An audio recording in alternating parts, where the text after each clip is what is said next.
Hi, எல்லோருக்கும் எனது மனமார்ந்த புத்தாண்டு நல்வாழ்த்துக்கள். உங்கள் வாழ்வில் செல்வமும் ஆரோக்கியமும் பெருக எனது அன்பார்ந்த வாழ்த்துக்கள்.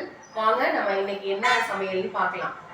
ஹாய், இன்றைக்கி நம்ம சேனலில் காலிஃப்ளவர் 65 எப்படி பண்ணுறதுன்னு தான் பார்க்க போகிறோம். அதுக்கு காலிஃப்ளவரை நம்ம இப்படி சின்ன சின்னதாக நறுக்கி எடுத்துக்கோங்க. அது மூழ்கிற அளவுக்கு தண்ணி ஊற்றிட்டு உப்பு மஞ்சள் இதெல்லாம் போட்டு நல்லா 5 மினிட்ஸ் குக் பண்ண விடுங்க.